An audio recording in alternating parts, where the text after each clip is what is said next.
Bonjour à toutes et tous, bienvenue dans le 5e numéro de No Code Talks. Je suis Pierre Simonin, freelance No Code, membre de No Code France, l'association de la communauté francophone des acteurs du No Code, et cette émission est en direct sur le Twitch No Code France tous les premiers mercredis du mois. Je dis ça, on n'est évidemment pas le premier mercredi du mois, parce que début mai, j'étais en vacances, donc on a un peu décalé, et vous pouvez bien sûr retrouver cette émission en replay sur toutes les plateformes de podcast sous le nom No Code Talks avec Pierre Simonin ou sur ma chaîne YouTube Pierre Simonin No Code. Alors, pour les personnes qui ne connaîtraient pas le No Code, ça existe et il faut y penser. Le No Code, c'est à la fois un ensemble d'outils et un mouvement qui vise à développer des outils ou des applications sans avoir besoin d'écrire de lignes de code informatique. C'est un mouvement qui s'est énormément développé ces dernières années, mais c'est un mouvement protéiforme, avec de nombreux profils et usages différents, à tel point qu'il est difficile, hein, parfois, de dessiner précisément les contours de ce vaste champ qu'est le no-code. Et en particulier, il y a 2 discours majoritaires que l'on entend dans la communauté et dans la communication autour du no-code. D'un côté, il y a un discours hyper inclusif. Venez, le no-code, c'est facile, il n'y a pas besoin de compétences, vous allez pouvoir développer rapidement tout ce que vous voulez. Allez, c'est parti. Et de l'autre côté, il y a un discours très élitiste. Le no-code, c'est sérieux, c'est pas parce qu'il n'y a pas besoin de code qu'il n'y a pas besoin de compétences. Si vous ne formez pas, vous courez à la catastrophe. Et ces 2 discours sont opposés, sont apparemment irréconciliables, mais ils sont aussi faux, tous les 2. Ils sont un poil trop extrêmes, un poil pas trop nuancé. Le mouvement no-code, c'est avant tout une réalité diverse qui se situe entre ces 2 discours extrêmes. Et évidemment, si en plus de ça, on ajoute, on va dire, les diversités de pratiques qu'il y a au sein même d'une entreprise, ça nous donne un sacré casse-tête et un sac de nœuds que l'on va tenter de démêler avec mon invité du jour, qui est Benjamin Poté. Alors, Benjamin a commencé sa carrière en tant que développeur. Il a progressivement bifurqué vers l'avant-vente de solutions IT, où son profil technique, lui, a permis d'entrer dans le détail de la solution avec les clients potentiels. Et il est tombé dans la marmite du no-code il y a 2 ans, quand il a été recruté par Make. Alors, à l'époque, c'était Integromat, qui est évidemment un éditeur bien connu de la communauté, et personnellement, un outil que j'adore, hein, qui fait vraiment partie de ma stack de prédilection. Donc aujourd'hui, Benjamin a ce rôle d'avant-vente auprès des prospects grands comptes de Make. Et je précise au passage que Benjamin ne travaille ni au support ni au produit de Make, contrairement à ce qu'on pourrait croire, hein, parce que Benjamin a aussi une tête connue, très connue, du Slack No Code France, où sous le pseudo de Benjamin de Make, il est toujours prêt à voler au secours des utilisateurs et utilisatrices de Make sur les sujets les plus pointus. Eh bien, bienvenue Benjamin. Bonjour Pierre, merci. Ravi d'être à ce No Talk, No Code Talk. Et j'en profite, hein, pour saluer aussi les personnes qui nous ont rejoints entre-temps. Alors, on est ensemble pour 1 heure, 1 h 30, pour parler justement de la dualité, voire même plus que ça, du no-code, qui est à la fois pratiqué par des monsieur et madame tout le monde, et qui intéresse en même temps les DSI des grandes entreprises. Et dans ces mêmes grandes entreprises, il y a un peu de tout qui existe. On pourrait dire que des outils comme Airtable, comme Make, sont utilisés par toutes les entreprises du CAC 40. C'est juste que la majorité de ces entreprises n'est pas au courant. Parce que ça se fait sous forme de shadow IT, c'est les gens à droite, à gauche, qui, face aux limitations et à la lourdeur des outils, se font leurs propres outils. Si on est ici aujourd'hui, c'est parce que tu l'as proposé, hein, on discutait sur Slack Nouvelle France, et je trouvais que tu avais une vision intéressante de ces sujets. J'avais été intrigué par ta conviction que même au niveau des outils, on pouvait justement faire converger ces différents usages et ces différentes visions. Donc, comment, justement, selon toi, peut-on réconcilier technicité, accessibilité, vraiment au niveau d'une entreprise, d'un outil, quelle est la clé Alors, c'est donc un sujet très vaste, donc je pense qu'on pourra aborder ça en plusieurs parties. Si Non, je, si je- j'attends de toi une réponse définitive et Définitive, exacte en alors 5 minutes top chrono. en Voilà, 5 minutes, pression. ok, je vais tenter de faire un teaser et puis après on développera pendant 5 heures, hein, si tu veux bien. Donc, parce qu'en fait, c'est vrai que c'est un sujet qui est abordé par tous les clients depuis toujours, en fait, hein. On a d'un côté l'IT qui a Ces spécificités, alors par exemple, ils ont très souvent un très gros legacy, ils ont beaucoup d'applications existantes à maintenir, le budget qui se réduit sans cesse, des besoins métiers qui augmentent et qui sont de plus en plus, avec des délais de plus en plus courts, on va dire, parce que le marché est de plus en plus concurrentiel, les métiers veulent pouvoir se distinguer de la concurrence en innovant, et quand on dit innover, souvent on dit aussi faire des changements dans l'IT, et donc on parle depuis X temps du fait que l'IT a du mal à suivre les besoins des métiers, en fait, hein. Donc leurs clients sont les métiers font des demandes et parfois, surtout dans les grands groupes, ça peut prendre 6 mois, 1 an, pour changer des choses dans l'IT pour, s'adapter ou pour, voilà, pour être en alignement avec les besoins du métier. Donc, moi, genre, avant même le no-code, on en parlait avec nos clients où on expliquait, voilà, nous, on a une solution d'intégration, d'iPaaS. Alors, j'ai surtout été dans ce domaine-là, hein, pendant toute ma carrière, dans le middleware. On va vous aider, vous, IT, à répondre, à rattraper le gap, hein, qu'il y a entre la demande des clients qui est constante, qui est même exponentielle, hein, et vos capacités au final, hein. Donc, on propose des solutions qui vont vous permettre de développer plus rapidement, d'accélérer la mise en place d'un nouveau produit, d'un nouveau service, par exemple, hein. Et en fait, c'est pour ça que moi, le no-code m'a énormément intéressé parce que on était en train de dire, et on est toujours en train de dire, attention, les citizen developers, donc les gens du métier, vous allez pouvoir enfin prendre la main. Vous allez pouvoir enfin travailler vous-même sans nécessiter le moindre IT, hein. Et Pierre, tu l'évoquais tout à l'heure, c'est tout à fait vrai. Les grands groupes utilisent tous ces produits no-code, mais en shadow IT, hein.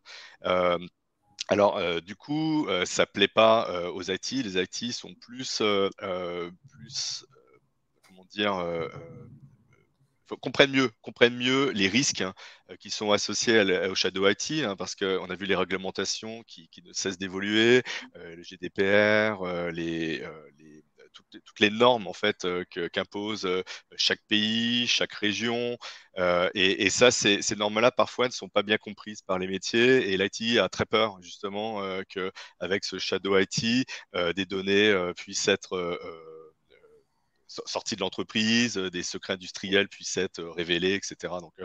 Euh, donc c'est un sujet où, à un moment donné, il va falloir qu'on se pose autour d'une table et qu'on discute, hein, entre les métiers et les gens de l'IT, pour se mettre d'accord sur des solutions qui répondent à tout en fait, hein, qui répondent aux besoins de contrôle de l'IT et aux besoins de rapidité de mise sur le marché, hein, des métiers. Voilà, bon, c'est une longue introduction. Mmh mh. Non, mais on est effectivement au cœur du sujet. C'est vrai que ces inquiétudes, j'ai envie de dire, elles existent à raison. On Sur un certain nombre d'outils no-code, enfin, il y a une vraie accessibilité. C'est vrai qu'une personne, même sans vraiment de connaissances informatiques, peut rapidement prendre en main ces outils, en faire quelque chose. Mais entre faire quelque chose et le faire proprement, convenablement, de manière sécurisée, et cetera, il y a quand même un certain décalage. Je prendrai le cas le plus connu, qui est le cas par exemple de Bubble, où quand on crée une table, quand on crée un type de données dans une application Bubble, par défaut, ce type de données est public. C'est-à-dire que peu importe ce qui sera créé dans cette application, ce sera visible par le monde entier. Bon, il faut avoir un peu de connaissances techniques pour aller chercher l'info, mais il n'y a aucune barrière. C'est même pas qu'il suffit qu'un hacker pas trop doué s'en saisisse. C'est vraiment que n'importe qui peut y accéder, à moins que l'utilisateur ou l'utilisatrice, enfin plutôt la personne qui développe, décide de dire bah non, cette donnée-là, elle est privée, et voilà sous quelles conditions on a le droit d'y accéder. Sauf que si on le sait pas, si on le fait pas, à ce moment-là, on se retrouve avec une donnée qui est accessible à tout le monde, et si c'est des données sensibles, c'est un vrai problème. Et ce genre de... Donc ça, c'est le cas un peu le plus flagrant, mais ce genre de problème existe dans tous les sens. On peut se retrouver avec des petits ou de très gros problèmes, effectivement, avec ces outils, s'ils sont mal utilisés, euh, ou si on y donne accès à la mauvaise personne ou de la mauvaise manière. Enfin, c'est un sujet à part entière. Oui, C'est vrai, je suis complètement d'accord avec toi et d'ailleurs, je le vois moi, quand je parle à des métiers, on va me demander, est-ce qu'on est capable d'aller chercher des contacts dans HubSpot, les envoyer, dans Salesforce et envoyer un email à chacun de ces contacts? Des questions vraiment fonctionnelles, hein, et dès que je parle aux gens, techniques, hein, ça arrive souvent donc dans les grands groupes, hein, parce qu'on passe toujours par cette étape, hein, en finale, où on doit montrer patte blanche, aux gens de l'IT. Et là, les questions, c'est typiquement est-ce que mes données sont chiffrées, comment les échanges se produisent, est-ce qu'on est capable de chiffrer une portion de données ou anonymiser des datas. Euh, Tu vois que, les besoins sont différents. Enfin, en final, c'est la même chose, mais les questions, les inquiétudes sont complètement différentes, hein, entre quelqu'un qui ne connaît pas très bien la technique et quelqu'un de purement technique qui a sûrement déjà vu d'ailleurs tous les problèmes, hein, parce qu'ils sont tous abonnés à des newsletters, ils regardent un peu les actualités et parfois on voit des trucs hallucinants, tu vois. Et que les métiers, en fait, c'est l'ignorance qui fait qu'on fait des erreurs comme ça. Bon, en même temps, on va en parler de toute façon, on va aborder le sujet, mais je pense que les solutions de no-code ont aussi leur rôle à jouer dans ce sujet-là. Par exemple, Bubble devrait mettre par défaut données privées, en fait, et proposer, permettre de la rendre publique si c'est nécessaire, plutôt de l'autre sens, hein. Ça me fait penser à des outils de firewall, par exemple. Il y en a un qui me plaisait énormément parce que j'avais travaillé dans ce domaine aussi, tu sais, pour éviter les accès de l'extérieur vers le système d'information, hein. Et là, tous les éditeurs proposaient des outils où on les installe. Par défaut, tout est ouvert et petit à petit, on ferme.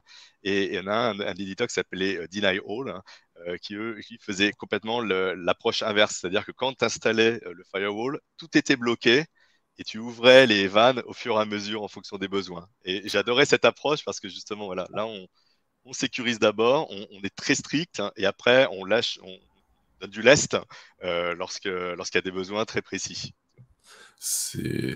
Effectivement, ça donne une vision plus précise de ce que tu autorises, mais après, bon, parfois ça peut être aussi plus long dans l'autre sens. C'est marrant parce qu'on avait justement cette discussion sur ce sujet précis dans le canal Xano du Slack No Code France. Et j'avais un peu le même avis que toi, c'est-à-dire il faudrait par défaut mettre ça en privé. Sur Xano, le sujet est un peu différent, c'est pas les données, c'est les endpoints API qui sont par défaut accessibles sans authentification. Par défaut, il faudrait pouvoir les protéger. Et on m'avait répondu, et je trouvais que c'était pertinent, que c'est pas forcément mettre par défaut, mais c'est aussi l'UX, l'expérience utilisateur de l'outil, qui peut être adapté pour traiter ce cas, c'est-à-dire poser la question au moment où on le crée, est-ce que tu veux que ce soit public ou que ce soit privé, mais au moins si c'est public, tu le sais, tu as été informé, ou au moins juste un message d'information, attention, quand vous créez, c'est public, ce sera à vous de gérer la sécurité derrière. Il y a énormément de manières de le faire, et effectivement, tout ça doit prendre en compte le fait que tout le monde ne commence pas sur un même pied d'égalité, à la fois dans la connaissance de l'outil, mais aussi dans la connaissance plus générale de l'informatique, des bonnes pratiques de sécurité, etc. Moi, j'avoue que quand j'ai commencé dans le code il y a quelques années, j'y connaissais pas grand-chose, et j'apprends un peu sur le tas, et il y a sûrement encore un certain nombre de choses que je ne connais pas, et je ferai sûrement encore 2-3 erreurs avant de les découvrir. Moi aussi, c'est pareil. Après, ce que disaient Xavier et Arnaud dans les commentaires, c'est que finalement, souvent, le problème vient quand même des personnes plutôt que des outils. C'est pas les outils qui sont mal sécurisés, ça peut arriver, mais il faut quand même déjà un certain nombre de compétences pour réussir à le contourner. Le problème, souvent, il y a quand même quelques cas, par exemple Software qui expose un peu trop les données, etc. Mais le plus souvent, c'est pas un problème de mauvaise sécurisation de données, c'est un problème de mauvaise utilisation par les personnes. Et c'est vrai que ce que tu évoquais, qui est en fait un déplacement du centre de gravité, avant, l'IT avait la main mise sur tout, mais bon, le problème, c'est que ça répondait pas suffisamment aux besoins ou pas suffisamment vite, etc. Dans mon ancienne vie, mon métier, c'était d'écouter les gens sur le terrain. Je faisais des enquêtes sur le terrain sur tout un tas de sujets, et je ne te raconte pas le nombre de fois où j'ai vu remonter le fait que l'IT, c'est horrible, saisir 3 ou 4 fois la même donnée dans 3 ou 4 systèmes d'information différents. Enfin, c'est infernal. Donc, il y a à la fois un besoin qui est clair, mais en même temps, aujourd'hui, une réponse qui est trouvée face à cet environnement invivable, c'est le shadow IT. C'est tant pis, si les outils qu'on me fournit ne sont pas adaptés, je vais le faire dans mon coin. Et j'ai envie de dire, en fait, l'intégration des outils no-code par la DSI n'est même pas un choix, je veux dire, c'est plutôt une nécessité face à la réalité qui est que sur le terrain, il y a de plus en plus de gens qui les utilisent et qui les utiliseront. Utiliser les outils no-code aujourd'hui, c'est aussi beaucoup faire sur Google Sheets, c'est des choses un peu plus, des solutions un peu plus anciennes, mais la réalité est que ça existe et que si les IT restent vraiment campés sur leur position de non, mais on a un système, on n'en dérangera pas, en fait, c'est juste qu'ils se voient la face, c'est juste qu'ils ne veulent pas voir ce problème, ils ne veulent pas le prendre à bras-le-corps, alors que la nécessité les inviterait plutôt justement à prendre ça en main, à se dire ok, on va prendre des licences Make, Airtable, etc. pour que vous puissiez faire les choses, mais qu'en même temps on puisse vous accompagner, vous guider, vérifier ce qui est fait, etc. Pour que ce soit fait proprement et justement limiter ces risques. Ouais. Mais tu as tout à fait raison et en fait, ça vient, ça commence. Là typiquement alors je t'avoue, comme tu le disais en introduction, ça ne fait que 2 ans que je travaille dans le no-code. Je t'avoue que je connaissais rien du no-code, parce que je parlais essentiellement aux IT, hein. Donc, je faisais voilà, de l'intégration, de l'API management, tu vois, des choses comme ça. Et du coup, je ne sais pas trop comment était le no-code avant ces 2 ans, mais c'était, moi, enfin, ce que j'en entendais dire, que c'était trop light, ça permettait de pas faire grand-chose, on était vite limité et du coup, faire du custom, c'était mieux ou utiliser des outils, pour l'IT, c'était mieux parce qu'on allait plus loin avec, hein, et on allait au-delà des limites de ces outils no-code et en fait, moi, j'ai découvert avec Integromat à l'époque, qu'on peut aller très très loin, puisque en final, c'est un outil qui permet de développer, mais de manière visuelle, hein, si je peux me permettre ça, parce que on crée des variables, on fait des embranchements, des XML, etc. On est en train quand même de faire un coding, mais de manière visuelle.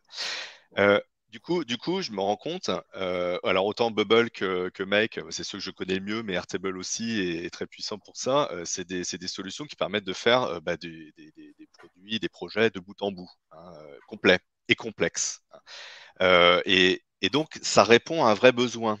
Les métiers arrivent en disant, mais regardez, ce que vous allez me faire en 6 mois, on pourrait le faire en 1 mois avec tel et tel et tel outil. Il faut que vous regardiez, hein. Sinon, moi, je vais faire du shadow IT. Tu vois, ils trouvent toujours un moyen, ils trouvent toujours un contournement. J'ai des anecdotes là-dessus, hein. J'en ai une qui est assez marrante, c'est ce que c'est très récent dans le retail, hein. J'ai un client c'est un grand compte, etc. Un client ils ont tout bloqué. Ils avaient bloqué Gmail. Tu pouvais pas y accéder à partir du bureau, par exemple. Tu pouvais pas faire du Gmail ou du Google Drive, des choses comme ça. Et il avait trouvé des moyens de faire des copies dans des répertoires partagés pour pouvoir après les envoyer. Il y a toujours quelqu'un qui va trouver une petite combine pour de toute façon euh, euh, bypasser, on va dire, les limites que vont proposer l'IT.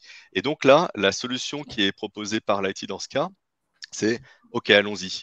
Allons-y, mais on veut contrôler. Bah, comme tu le disais, Pierre, juste avant que je prenne la parole, hein, on veut pouvoir gouverner tout ça, on veut pouvoir auditer, on veut savoir ce qui se passe, quel flux passe, ce qui se produit.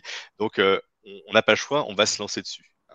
Et ce que je remarque aussi, et surtout depuis 1 an environ, c'est qu'il y a beaucoup plus de bienveillance du côté de l'IT qu'il y avait il y a quelques années. Tu vois, ça veut dire que l'IT commence à comprendre qu'il faut se tenir par la main, les métiers et l'IT, pour avancer ensemble, hein, tu vois.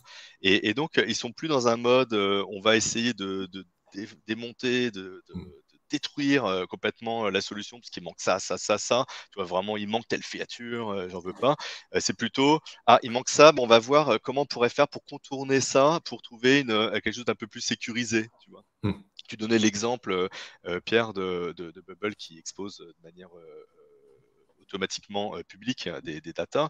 Mais mec, par exemple, t'as les webhooks. Par défaut, ils sont Mm. accessibles. Bon, il faut connaître l'URL, mais ils sont quand même accessibles par défaut. Donc ça peut être un problème aussi, tu vois, de sécurité.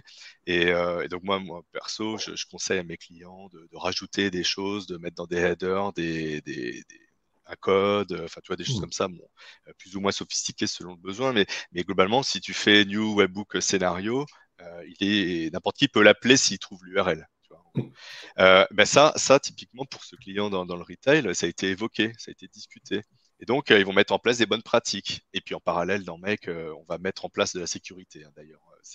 Ça, c'est un des points aussi dont on pourra discuter parce que je pense que c'est pareil avec Bubble ou avec les autres. Excusez-moi de parler toujours des mêmes parce que je ne connais pas tout l'écosystème, hein.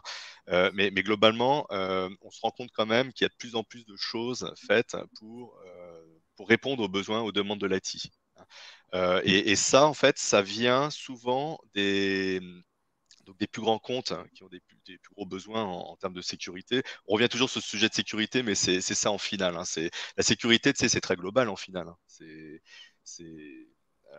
comment dire, c'est ne pas perdre des données, c'est pas corrompre des données, c'est pas leaker, enfin faire sortir des données de l'entreprise, hein. Voilà, c'est plein de sujets. Donc c'est pour ça qu'on parle toujours de ce domaine-là, mais, enfin, ça converge vers ça en finale. Et du coup, comment dire, les IT demandent aux éditeurs, ouais, il nous faudrait telle fonctionnalité, telle chose, etc. Et nous, on remonte ça. Moi, par exemple, à chaque fois que j'ai des besoins, que j'ai zéro contournement pour répondre à ce besoin-là, je demande au product management, voilà, est-ce qu'on pourrait faire ça? Voilà, il y a tout un process évidemment, hein, c'est pas juste, tiens, on peut faire ça, ouais, ok, t'inquiète, je m'en occupe la semaine prochaine. Mais ils nous écoutent en tout cas. Et petit à petit, ils rajoutent des choses. Donc Webbook, le fait de les sécuriser, ça va venir, tu vois. Donc c'est important.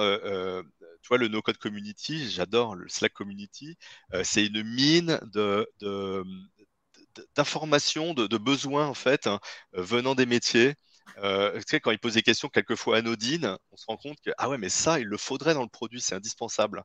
Tu vois. Et si on se met tous à remonter ça vers l'éditeur, vers les product management de l'éditeur, on va commencer à arriver à des choses quand même beaucoup plus sécures dès le départ.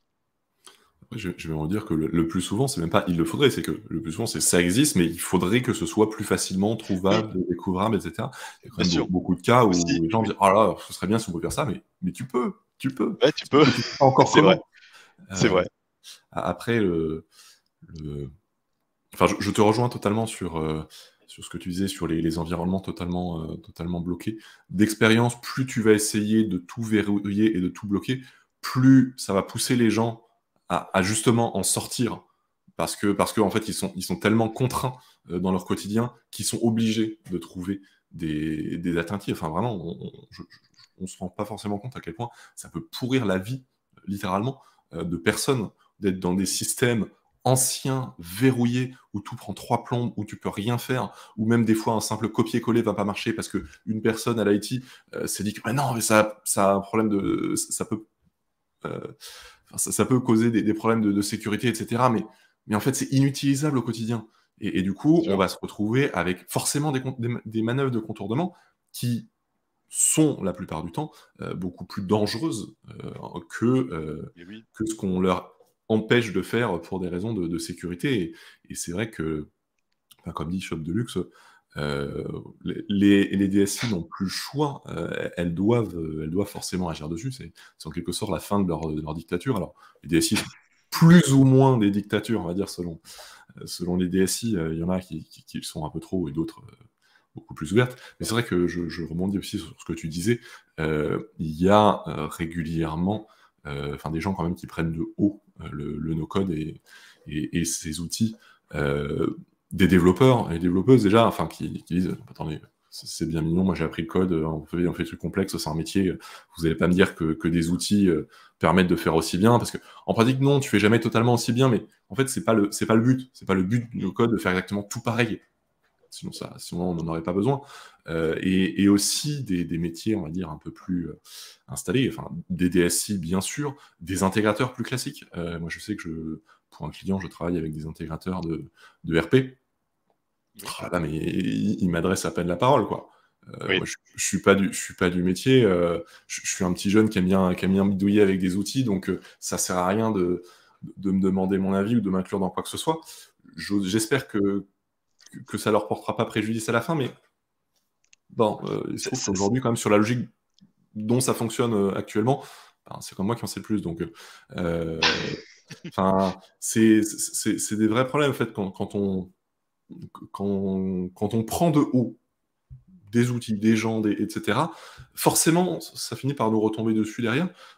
Ça ne veut pas dire qu'il faut tout changer et qu'il faut intégrer chaque nouvel outil qui se présente à la première occasion, parce que ça devient ingérable aussi, mais effectivement, il y a de toute façon une pression de la base qui arrive de plus en plus, parce qu'avant, les gens râlaient, mais il n'y a pas trop d'alternatives. Maintenant, les gens râlent, mais en plus, ont des alternatives. C'est-à-dire, ils râlent et ils disent, bon, si vous ne répondez pas à un besoin, moi, je vais le faire. Mais oui. À vouloir. Ouais, ouais. Non, mais enfin, je suis complètement d'accord avec ce que tu dis, mais ça évolue dans le bon sens, vraiment. Mais c'est vrai qu'il y a 2 ans, moi, quand je ne connaissais pas le no-code, je le voyais aussi comme ça. Pour moi, le no-code, c'est des solutions, des petites solutions qui permettent de faire des petits projets. C'est pas la vraie vie, en fait, hein. En gros, moi, je résume un peu, j'exagère, hein, parce que, enfin, volontairement, c'était pas tout à fait comme ça, mais en tout cas, pour moi, c'est l'IT qui doit faire des projets techniques, point. Qui doit créer un nouveau logiciel ou interfacer le CRM avec tel autre système. Tu vois, et en fait, c'est aussi en découvrant la puissance de ces outils no-code que j'ai réalisé qu'en fait, on faisait les mêmes choses, bien entendu différemment parce que ben, on a besoin moins d'être technique pour faire le même type de projet. Euh, et, et quand, encore une fois, quand je vois les gens de l'IT maintenant, il n'y a plus vraiment ce dénigrement, on va dire, du no-code. Ça va pas, pour l'instant, ça ne vient pas naturellement. Il y a juste un client que j'ai dans le nord de la France qui a décidé, c'est l'IT qui a décidé de prendre Make. Donc ça, c'était Mmh. étonnant. C'est la première fois que j'ai ça. Ils n'ont pas parlé au métier. Ils ont juste dit, voilà, nous on veut Make. Après, quand j'ai discuté un peu plus avec eux, je leur ai dit, tiens, alors vous allez donner le produit aux différents métiers. Ah non, non, non, du tout, du tout. On prend pas, c'est pour répondre plus vite aux besoins des métiers. Tu vois. En fait, ils l'ont eux-mêmes adopté pour leurs propres besoins, mais tout en gardant un contrôle. Tu vois, c'est marrant parce que Mmh. là c'est vraiment des gens techniques qui ont adopté une solution de no-code pour répondre à des besoins des métiers. J'adore. Mais c'est encore rare. Mais en revanche, tous les autres gros clients que je vois lorsque je discute avec l'IT, ils nous prennent sérieusement, ils nous envoient leur security assessments, ils nous posent des questions, ils nous parlent d'architecture. Donc là, je retrouve un petit peu mes anciens jobs Mmh. chez les autres éditeurs d'iPass, par exemple, où finalement on répondait à toutes ces questions. Tu vois, ce qui est marrant aussi, c'est qu'il n'y a pas encore de RFP, par exemple. Tu vois, les RFP, les Requests for Proposal, où on doit répondre à un questionnaire, on doit faire une dissertation sur la solution et comment elle peut aider le client. Ça n'existe pas encore. Et pourtant, c'est une mode très, très IT, on va dire, les Mmh. RFP. Et là, il y a encore des choix qui sont faits. Les decision makers, c'est encore quand même des gens des métiers. Et on passe pas par cette case RFP, excepté les security assessments que nous demandent les gens de la technique. Tu vois.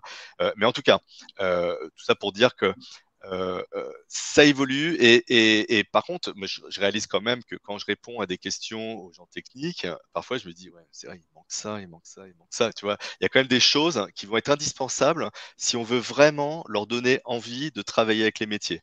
Tu vois. Et je pense, tu sais, aux gestions de cycle de vie, au versionning, gestion de source. Il y a énormément de choses, hein. Enfin, on avait Mmh. évoqué une liste gigantesque en interne. On disait, voilà, on voudrait ça, ça, ça, ça, ça, ça, ça, pour que ce soit réellement adopté par les gens techniques aussi. Tu vois. Donc voilà, donc c'est un sujet vachement vaste et je pense qu'il y a à la fois la mentalité qui évolue, mais aussi la technologie qui évolue. Mmh. Oui, enfin, et puis le niveau de connaissance, enfin, tu Bien dis, sûr. enfin, il y a 2 ans, les possibilités du no-code étaient sensiblement les mêmes. Il y avait moins d'outils qui avaient ces capacités et c'était un peu plus compliqué à mettre en place. Par exemple, les possibilités de Bubble il y a 2 ans étaient les mêmes qu'aujourd'hui. C'est juste que c'était beaucoup plus galère de développer et Oui, Integromat, pareil, à part quelques fonctionnalités, mais qui sont plutôt des fonctionnalités de qualité de vie et justement des fonctionnalités enterprise.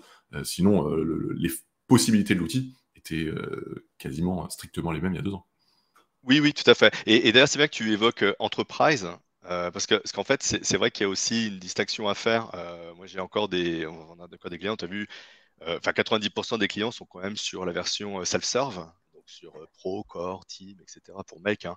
Ouais. Et ça suffit, quoi. Ils n'ont pas besoin de gestion de version, ils n'ont pas besoin enfin, d'autres types de fonctionnalités avancées que demandent les grosses entreprises, hein. Donc c'est vrai que là vraiment, le sujet, c'est vraiment comment le faire adopter par des plus grands groupes, hein, qui stagne en quelque sorte. C'est-à-dire vraiment l'IT peut pas suivre la demande. Hmm. Et voilà, donc c'est important parce que tu vois des choses qui vont par exemple sortir essentiellement sur la version entreprise de Make, hein. Par exemple, on va avoir un agent qu'on va installer en local pour pouvoir appeler des logiciels on-premise. Donc ça sert qu'aux grands groupes qui ont beaucoup de legacy et qui Hmm. veulent, qui veulent appeler leur existant Oui, en oui, plus il y a- d'aller de faire un move to the cloud, hein, tu vois. Et tu vois, j'imagine que les clients que tu vois ou même d'autres utilisateurs de Make, bah, ils ont pris que des solutions dans le cloud et là, on veut orchestrer et automatiser des échanges entre ces applications essentiellement dans le cloud. Donc moi, je pense pas que l'agent local, ça servira à rien de le mettre pour un plan pro, par exemple, parce que on n'en a pas besoin, tu vois. Ok. Bah, enfin, de manière générale, ça répond aux besoins de comment je fais pour me connecter à un outil qui n'a pas d'API. Et Alors c'est pas le cas, c'est en fait juste, excuse-moi, je te ouais, coupe juste, ce sera quand même un tunnel HTTP, donc ça veut dire qu'il d'accord. faudra Ah quand oui, même qu'il y ait ouais, il faudrait quand même qu'il y ait c'est très spécial, mais c'est une première mouture, hein, ça va évoluer ok. bien sûr, mais pour l'instant, on va avoir une version pour SAP, donc là effectivement ça appelle du code, ça appelle des BAPI, des RFC SAP, mais la version, pure HTTP, ça va être quand même pour appeler des endpoints, D'accord. Ah oui, dans l'entreprise. Donc c'est un petit peu, c'est pas encore tout à fait comme moi je le voudrais. J'aimerais bien justement pouvoir rajouter un ok. driver JDBC et appeler une base de données. Donc c'est pas encore ça. Mais donc c'est, enfin voilà, c'est pour des cas très très précis, on va dire. Ok, donc là, effectivement, oui, Ouais, ouais, tu vois. c'est pas forcément pour le grand public. Euh, je reprends un peu les remarques et questions Ouais. dans les commentaires. Xavier nous disait l'IT, ça doit être pragmatique. Euh, j'ai envie de dire, tout le monde doit être pragmatique. En pratique, on arrive tous avec nos biais, nos a priori, c'est vrai que enfin, aucune décision n'est faite de manière purement rationnelle. Euh, Ouais. il faut aussi savoir composer avec ça et il faut savoir notamment composé avec la volonté de contrôle de l'IT qui est, j'ai envie de dire, légitime et la frustration et l'envie que ça avance du métier qui est tout aussi légitime. Et c'est pour ça que c'est vrai que cette convergence est enfin, non seulement souhaitable, mais j'ai envie de dire inéluctable à un moment. Mais On- moi, j'y crois à 100%. Il y a un autre point que je voulais aborder avec toi, Pierre, c'est que on voit aussi en parallèle, alors nous, on est dans le monde du no-code, donc on discute entre nous pur du no-code et comment il évolue pour séduire, on va dire, l'IT, les SI, etc. Euh, mais à l'inverse, hein, donc comme je parlais convergence, hein, c'est aussi chez les éditeurs. Toi, les éditeurs traditionnels iPaaS commencent à s'intéresser, entre guillemets, aux citizen développeurs. Ils commencent à proposer des moutures de leurs produits pour que quelqu'un non technique puisse construire son flux, ou alors ils mettent de l'intelligence artificielle. Il y a des annonces qui sont faites chez plusieurs éditeurs maintenant, pardon, où finalement ils disent voilà, tu décris ton besoin et ça te crée un premier jet de notre flux, et ensuite tu n'as plus qu'à le retravailler. Bon, après, je pense que s'il manque 10% dans le flux, du coup, le personne métier ne pourra rien faire, il devra quand même demander à l'IT de compléter. Mais ça vient, tu vois. On a plein de sujets comme ça dans d'autres domaines où il y a eu des convergences de deux types d'approches, de types de technologies qui en finale, font le même résultat. Hein, tu vois, si je développe en Node.js, je peux faire la même chose qu'avec Bubble. Si j'utilise du MuleSoft, je peux faire la même chose qu'avec Make, hein, mais différemment, avec plus ou moins de complexité, plus ou moins de temps, mais en final, ça fait la même chose. J'ai déjà eu des prospects qui me disent ouais, mais ça on fait déjà, on a déjà un RPA, on a déjà un outil d'intégration. oui, mais il faut essayer de leur faire comprendre que voilà, ça leur permet de délester un petit peu du travail. Donc tu vois, comme le résultat est le même. Et donc, ces éditeurs-là essaient de rendre les choses plus simples pour s'approcher de alors on va reprendre le terme citizen, développeurs. Et donc, et à l'inverse, tu vois, les outils comme Make, on est en train de rajouter des fonctionnalités d'entreprise. Par exemple, tu vois, on parlait sur le low-code, j'ai fait un petit clin d'œil tout à l'heure en disant dans la custom function, tu sais, pour faire des fonctions mathématiques, Mm. quand Lilian disait, ouais, on fait pas trop de choses, etc. Mais si, avec une custom fonction, on peut la faire, mais c'est que dans l'entreprise. Parce qu'effectivement, c'est dans l'entreprise qu'on a besoin de coder un peu plus. Mais là, on est en train de parler de coder. C'est-à-dire qu'on est dans un outil no-code, mais on a une rubrique où on peut coder en JavaScript des nouvelles fonctionnalités. Mm. Et du coup, il y a vraiment un rapprochement qui est fait entre les deux mondes, hein, tu vois. Et ça, c'est passionnant, je trouve, hein. C'est génial. Oui, et c'est la plupart des utilisateurs et utilisatrices avancés du no-code, justement, utilisent cette possibilité d'inclure du code à un endroit ou à un autre. Ça peut être un truc aussi simple que j'ajoute un style CSS dans Bubble, ou parfois des scripts avancés. Il y a, euh, enfin, Mais oui, mais l'outil low-code le plus utilisé, probablement, c'est les scripts Airtable, qui sont, eux, enfin, c'est vraiment une fonctionnalité directement intégrée. Il y a peu d'outils qui vont aussi loin, où tu t'écris ton script en JavaScript, et c'est vrai que ça augmente beaucoup les possibilités de l'outil. Ça a aussi beaucoup de limitations, mais c'est vrai que c'est intéressant, cette possibilité d'aller plus loin. Après, je rebondis sur ce que disait Arnaud, sur le fait que quand les DSI refusent quelque chose, c'est pas juste par flemme, c'est pas juste par principe, enfin, c'est la plupart du temps, c'est quand même le fruit d'une réflexion, ah ben non, un peu comme tu disais, non, on a déjà des trucs qui font ça, ou non, mais là, je pense qu'il y a des trop gros risques, ou etc. Mais euh, je pense qu'il est quand même indispensable d'inclure dans cette réflexion le fait que ils n'ont pas le choix. Ça existe aujourd'hui. Il y a des gens qui utilisent Airtable, par exemple. Je pense que c'est un des outils oui, les plus accessibles et les plus répandus dans ce milieu, Airtable ou Notion, par exemple. Ça existe, il y a des gens qui font ça. Ils ne peuvent pas juste dire non. Non, non, ça ne nous intéresse pas. Non, on n'en a pas besoin. Ils ne peuvent pas juste bloquer Airtable depuis le réseau. Enfin, ils peuvent bloquer le site, mais c'est contourner le problème plutôt que l'adresser. Donc, je suis oui. d'accord qu'il y a de très bonnes raisons pour faire une chose, une autre, et il n'y a aucune. Enfin, ce serait tout aussi injustifiable de dire oui à tous les gens qui avec leurs outils. Ah, mais tu veux ça? Bon, bah, allez, vas-y, viens, on autorise. Écoute, on va te faire Ah, une ce serait instance tellement et tout bien, ira le bien. travail serait plus simple. Bah, le travail serait plus simple, mais ce serait difficile de Non, ce garder de serait, la cohérence, de l'interopérabilité, de s'assurer des c'est bonnes ça. pratiques, de la sécurité. Enfin, ça deviendrait un enfer, justement, du côté de la DSI, où son boulot deviendrait encore plus compliqué, et c'est pas forcément le but.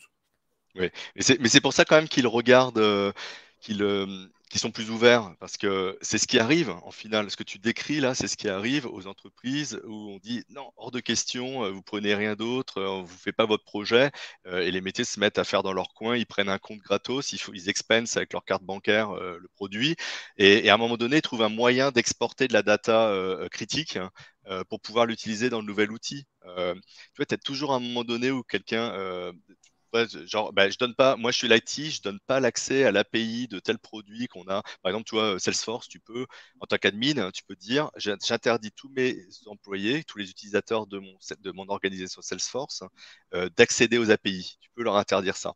Et du coup, ils peuvent pas aller chercher les contacts, les opportunités, etc. Mais tu peux aller aussi tu peux créer un report dans Salesforce.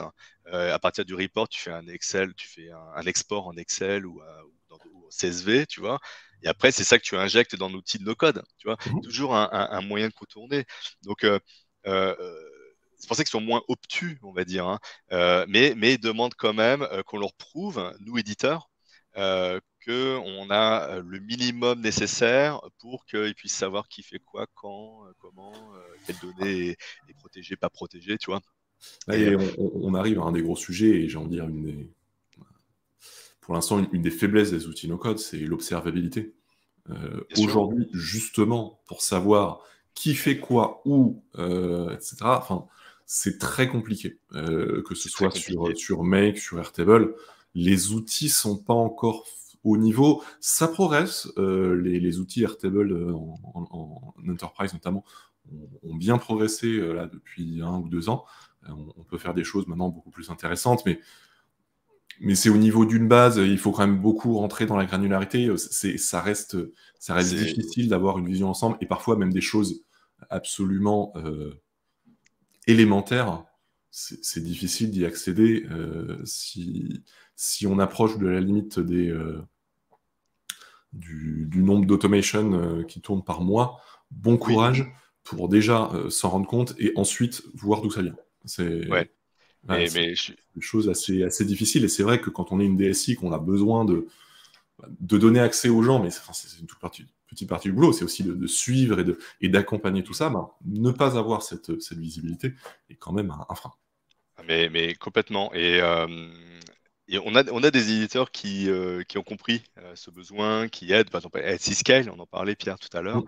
Etsyscale propose de pouvoir monitorer divers outils. Alors, Make en fait partie, hein, pouvoir un peu mieux comprendre qui fait quoi, quelles sont les différences entre deux versions d'un scénario. Donc, ils apportent ça. Donc, l'éditeur lui-même, comme Make, essaie aussi d'apporter ses propres fonctionnalités au fur et à mesure, hein. Et moi, j'avais un autre client, mais je ne sais pas si j'ai le droit de l'évoquer, enfin de le citer, du coup, je ne vais pas le faire, mais il s'est fait son dashboard lui-même, hein, par exemple. Donc, il a utilisé Prometheus pour aller chercher des informations directement via les API de Make, hein, et il a créé ses dashboards sur, il me semble que c'était Kibana, pour avoir des tableaux de bord, savoir qui a fait quoi, qui travaille sur un scénario, quels sont les scénarios qui n'ont pas été correctement classifiés, après, pour l'exécution, quelle est la consommation à un instant T ou dans le temps sur tel et tel scénario, pour voir les pics d'activité, pour voir s'il y a une anomalie, tu vois. Mais il a été obligé de construire tout ça, et ça, c'est dommage. Moi, j'ai dû construire aussi des exemples de monitoring avancé, mais dans un cas, j'utilise Airtable pour stocker mes logs. Dans un autre cas, j'utilise le data store de Make, et je fais de la bidouille en quelque sorte, parce Mm. que je crée un scénario qui consomme en plus, hein, pour pouvoir voir mes utilisations de la plateforme, pour pouvoir avoir un suivi. Tu sais, quand tu as un scénario qui appelle des sous-scénarios, bah, si tu veux le faire manuellement, il faut que tu ailles dans chaque scénario, que tu fasses des searches dans les logs, tu vois. Donc, si tu veux éviter ça, si tu veux avoir quelque chose de visible immédiatement, bah, il faudrait être capable de pousser ça sur des outils de CM, par exemple, ou avoir directement dans l'interface de quoi superviser, faire des drill down, tu sais, rentrer plus en Mm. détail. Et, et moi, je pense que tant qu'on n'a pas ça, on aura du mal à s'imposer dans le monde de l'entreprise, enfin, des grosses entreprises. Mais c'est vrai que c'est quand même une grosse avancée. Alors aujourd'hui, ces outils d'observation, les dashboards, etc., n'existent pas, mais effectivement, depuis peu, parce que pour Make, ça date du passage d'Integromat à Make il y a un peu plus d'1 an. Pour Airtable, ça date de mémoire d'il y a 1 an et quelques.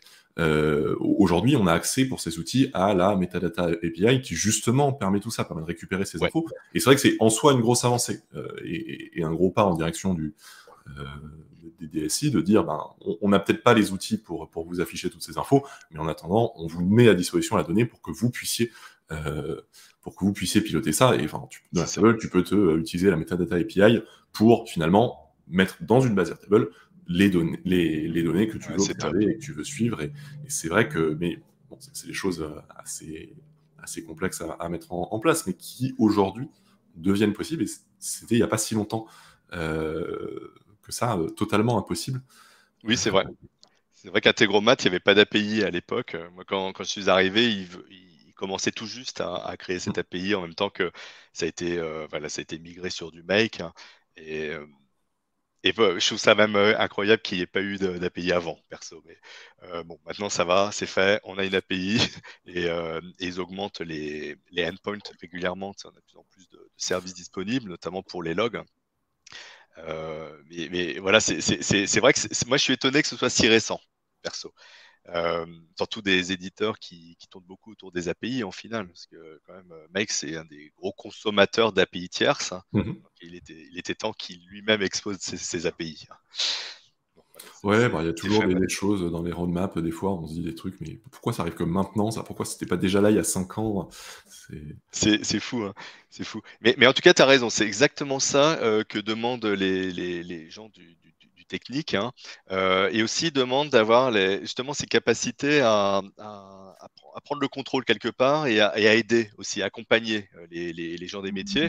Donc c'est pas seulement dans l'éducation parce que ça c'est indispensable de toute façon, mais ça c'est en interne.